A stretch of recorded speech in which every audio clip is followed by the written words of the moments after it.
கண்டிப்பா இப்படி ஒரு எக்ஸ்பீரியன்ஸ் யாருக்கும் இல்லாம இருக்கவே இருக்காது. பிரைடோட லொகேஷன் என்னவோ 3 கிலோமீட்டர்ஸ் தான் காமிக்குது. ஆனா, எனக்கு எங்கெங்கேயோ போற மாரி இருக்கு. ஃபைனலி அவங்க வீடு தோட்டத்துக்குள்ள தான் இருக்குன்னு சொன்னாங்க. ஸோ, அந்த தோட்டத்துக்குள்ளேயே வந்துட்டோம் நம்ம. இவங்கள பத்தி கண்டிப்பா சொல்லியாகணும். இவங்களோட சிஸ்டர் வெட்டிங்க்கு வந்து இவங்க பிரைட்ஸ்மெய்டா மெஹந்தி நம்மகிட்ட போட்டிருந்தாங்க. ஆல்மோஸ்ட் 2 இயர்ஸ் பிஃபோர் இவங்க வந்து இவங்களோட என்கேஜ்மெண்ட்டுக்கு வந்து நம்மள தான் இப்போ மெஹந்திக்கு புக் பண்ணியிருக்காங்க. ஸோ, அப்படியே நம்ம ஒர்க்கையும் ஸ்டார்ட் பண்ணிட்டோம். நடுவுல அவங்க அம்மா வந்து டீயும் பிஸ்கட்டும் குடுத்து, கண்டிப்பா குடிச்சிட்டு தெம்பா ஸ்டார்ட் பண்ணுங்கடா அப்படின்னு சொன்னாங்க. ஸோ, நம்ம வந்து அதையும் ஃபினிஷ் பண்ணிட்டு, நம்மளும் ஒர்க்க ஸ்டார்ட் பண்ண ஆரம்பிச்சாச்சு.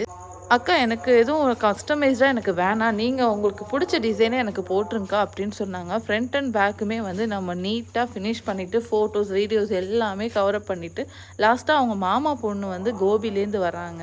அவங்களுக்கு வந்து ஒரு கெஸ்ட் மெஹந்தி ஃபினிஷ் பண்ணிட்டு, நாம வந்து அவங்க பிளேஸ்லேருந்து ஒரு 5 ஹார்ஸ்ல ஒர்க் முடிச்சுட்டு நம்ம கிளம்பிட்டோம். நீங்களும் உங்களோட ஈவெண்ட்டுக்கு புக் பண்ணணும்னா எங்கள கான்டாக்ட் பண்ணுங்க.